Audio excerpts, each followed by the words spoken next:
মিরিসা বিচে রাতের বেলা আসছে অনেক সুন্দর একটা রেস্টুরেন্টটা না দেখতে আসলে অনেক ম্যাজিক্যাল না, অনেক সুন্দর সুন্দর ল্যাম্প লাগানো আর একদম পুরো বিচের সাথে।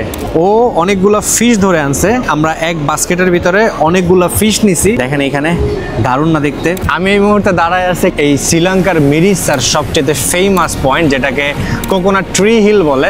ঠিক এইভাবেই শ্রীলঙ্কাতে রুটি বানানো হয়। ওয়াও, আমরা এখন চলে আসছি ফেমাস নাইনাস ব্রিজের সামনে। ফ্রেশ কোকোনাট খাবো আর আমার পিছনে নাইনাস ব্রিজটা দেখতে পাবো। টুকটুক দাঁড়া করাইছি রাস্তার পাশে, আর এখান থেকে নিশ্চয়ই হইতেছে আপনার রামবুতান। শ্রীলঙ্কায় এসে মনে হইতেছে গ্রামের বাড়িতে আসছি। সো আজকে আমি আসছি শ্রীলঙ্কাতে সাফারি করার জন্য। এটার ভিতরে যাব, ওয়াইল্ড অ্যানিমেলদের সাথে ইন্টারঅ্যাক্ট হওয়ার ট্রাই করব দূর থেকে দেখে, আর আপনাদের সাথেও শেয়ার করব। সো সাথেই থাকুন।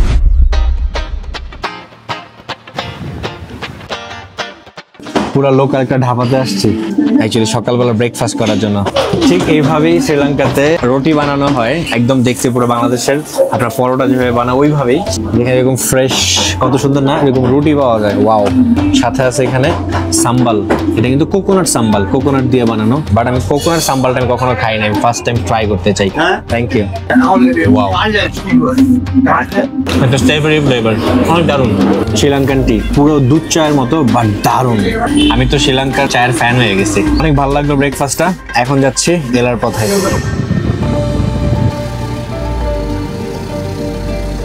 ওয়াও, আমরা এখন চলে আসছি ফেমাস নাইনাস ব্রিজের সামনে। এই দিকটা দেখলে দেখবেন যে কত পরিমাণ টুরিস্ট এখানে শুধু দাঁড়ায় আছে। এই ব্রিজে থেকে একটা ট্রেন যাবে এটা দেখার জন্য। এই ব্রিজটা কিন্তু আপনার 1919 সালে এটার কনস্ট্রাকশন শেষ হয়। সবচেয়ে মজার ব্যাপার হচ্ছে যে এই ব্রিজটা কিন্তু শুধুমাত্র ইট পাথরের সিমেন্ট ব্যবহার করে বানানো হয়েছে, কোনো ধরনের স্টিল বা রড ব্যবহার করা হয় নাই। এই জন্য এটা পুরো ওয়ার্ল্ডের ভিতরে one of the most architecture Marvel বলতে গেলে। এই ব্রিজটার নাম 9 আর্চ। এটা আপনারা অবশ্যই বুঝতে পারতেছেন কেন, কারণ আপনি দেখতেছেন এখানে টোটাল 9টা আর্চ আছে। এই জন্য যখন এখান দিয়ে ট্রেন গুলা যায় না, মোস্টলি ব্লু কালার একটা ট্রেন আছে যেটা আপনার ক্যান্ডি টু এলা যায়। ওই ট্রেনটা যখন এখান দিয়ে ক্রস করে তখন এই ভিউটা অনেক অনেক অনেক বেশি সিনিক হয়ে যায়। এখন যাচ্ছি মিরিসার পথে, আর মিরিসা যেতে যেতে এই টুকটুক জার্নিটা টোটাল এক্সপিরিয়েন্স আপনাদের সাথে শেয়ার করবো, আর এটাও বলবো যে কি কি দেখা যায়।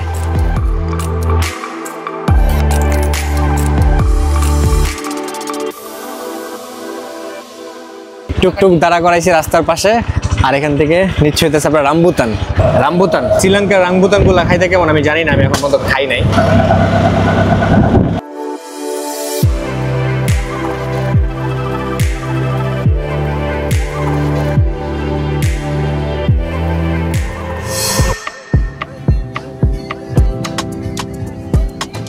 রেস্টুরেন্টটা না দেখতে আসলে অনেক ম্যাজিক্যাল না, অনেক সুন্দর সুন্দর ল্যাম্প লাগানো আর একদম পুরো বিচের সাথে। তো আজকে রাতের বেলায় মিরিসা বিচে আসছে অনেক সুন্দর একটা রেস্টুরেন্টে। দেখেন আমার সাথে আছে একজন, ও অনেকগুলো ফিশ ধরে আনছে যেগুলো আমার পিছনে আছে। এই ফিশগুলো থেকে আমরা এক বাস্কেটের ভিতরে অনেকগুলো ফিশ নিছি, এগুলা এখানে ফ্রাই করে দিবে, রেডি করে দিবে, আমরা খাবো। বাট এনভায়রনমেন্ট অনেক দারুণ। Yeah, for the drinks, right? Thank you. মিরিসার একদম ফেমাস যে মিডল বিচটা আছে, ওই বিচের সামনে আইসা একটা সি ফুড প্লাটার নিছি। তার মানে এইখানে নর্মালি আপনার রেস্টুরেন্টে যত ধরনের মানে সি ফুডগুলা, যত ধরনের ফিশগুলো ওরা সমুদ্র থেকে ধরে, ওগুলো এনে রাতেরবেলা বিক্রি করে। দেখেন এইখানে দারুণ না দেখতে। এখানে আছে ফিশ, সাথে আছে আপনার এখানে ম্যাশ পটেটো, ভেজিটেবল সব মিলায়া অল ইনক্লুডিং। শ্রীলঙ্কার লোকাল ঘরের খাবার অথবা সমুদ্রের পাশের সি ফুড, কোনোটাই আপনাকে হতাশ করবে না। এত এত দারুণ খাবারগুলো।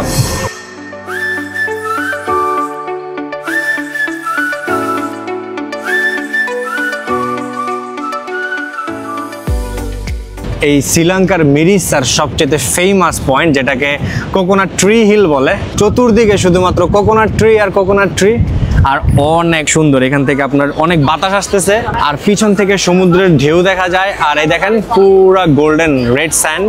আমার পিছনে পুরা ফুল, সবাই দাঁড়ায় আছে এই জায়গায় শুধুমাত্র ছবি তোলার জন্য, কারণ এই জায়গাটা এতটাই পপুলার।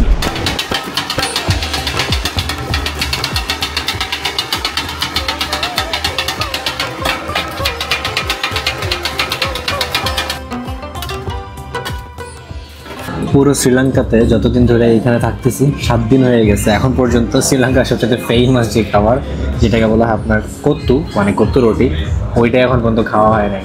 এই জন্য মিরিসার একটা ফেমাস একটা শপে আসছি, যেটা একটা ওপেন রেস্টুরেন্ট, ইউরোপিয়ানদের জন্য অনেক ফেমাস, দেখতেছি অনেক ভালো রেটিং আছে।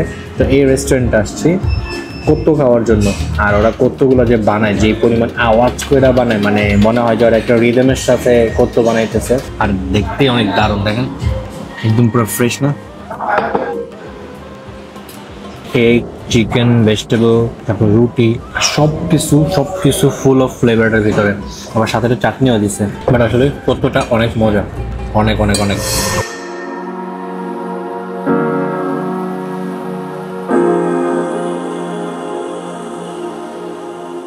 আমি আসছি হচ্ছে ফেমাস টার্টল বিচের এইখানে, যেখানে সবসময় আপনি যদি একটু স্ট্রাগল করেন টার্টল দেখতে পাবেন। দ্যাট মিনস আপনাকে স্নোকলিং করতে হবে, আদারওয়াইজ মাঝে মাঝে সকালবেলা আসে টার্টল। বাট এখন যাচ্ছি মিরিসার মেইন বিচের দিকে।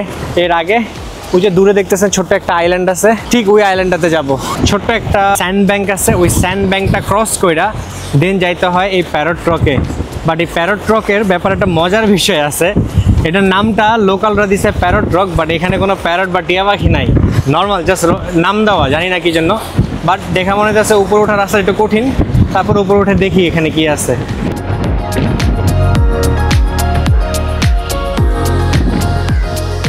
প্যারট রকে অনেক কাক, প্যারট রক না দিয়া কাক রক দিলেও হয়তো, কাকের জন্য থাকা যেতেছে না, এত পরিমাণ কাক।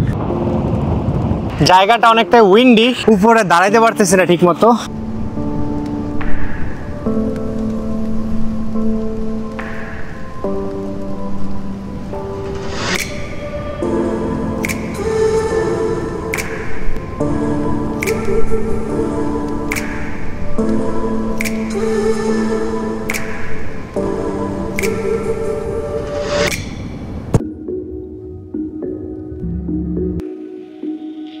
ও রাতের বাজে এখন 3:30। আসছি ন্যাশনাল পার্কে যাওয়ার জন্য, এই যে জিপে চলে আসছি, এখন জিপ দিয়ে যাব ন্যাশনাল পার্কে।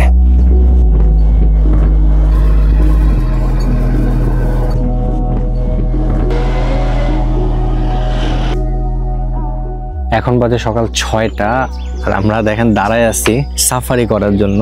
কত বড় একটা লাইন না? আর আমার পিছনে এইখানেও অলমোস্ট না হলো 100-র উপরে গাড়ি আছে যে লাইনে দাঁড়ায় আছে। আর সবচেয়ে বেস্ট পার্ট হইতেছে যে আমরা অনেক আর্লি আসার কারণে এখন আমরা মনে হয় 20 নম্বরে দাঁড়ায় আছি। যখনই গেট খুলবে সাফারির জন্য আমরা তখন আর্লি চলে যেতে পারবো। বাট হ্যাঁ, আমি আগে সবসময় জানতাম যে মানে সাফারি শব্দের অর্থই হইতেছে আপনার আফ্রিকা, যে শুধুমাত্র আফ্রিকাতে মাসাই মারা এইসব এরিয়াগুলোতে গেলে আপনি সাফারি করতে পারবেন।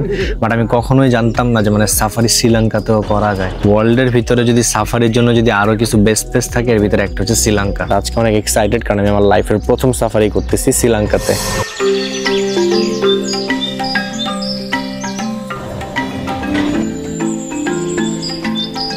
সো সাফারি জার্নির প্রথম গ্লিমসেই দেখতে পাইছি একটা অনেক সুন্দর একটা পিকক, যেটা আমাদের অনেক কাছে ছিল।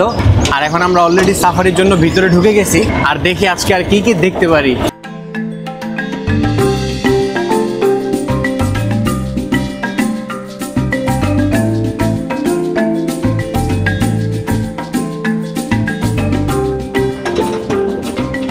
এখানে একদম আমরা যেখানে এখন মাত্র জায়গায় গাড়িটা থামাইছে, একদম ওইখানে ওই স্পটেই আমরা অনেকগুলো হরিণ দেখতে পাইছি, যেগুলো স্পটেড হরিণগুলো আছে না, লাইক চিত্তা হরিণ বলে, ওই হরিণগুলো। ওয়াও, এত জোস দেখতে।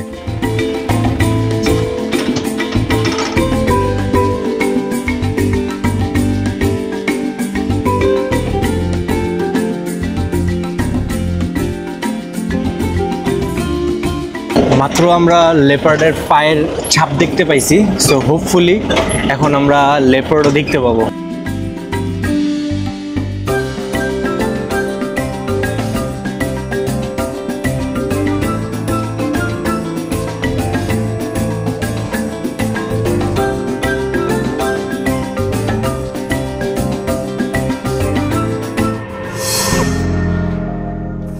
শ্রীলঙ্কার এই ছিল সম্পূর্ণ ট্যুর। অলরেডি ব্যাকপ্যাক কাঁধে যাচ্ছে এখন নতুন কোনো ডেস্টিনেশনে। আশা করি আপনাদের এই ভিডিওটা ভালো লাগছে। যদি ভালো লাগে লাইক, কমেন্ট আর সাবস্ক্রাইব করতে ভুলবেন না। দেখা হবে নতুন কোনো কান্ট্রি বা নতুন কোনো জায়গায়। আর এক পর্যন্ত সবাই ভালো থাকবেন। টাটা।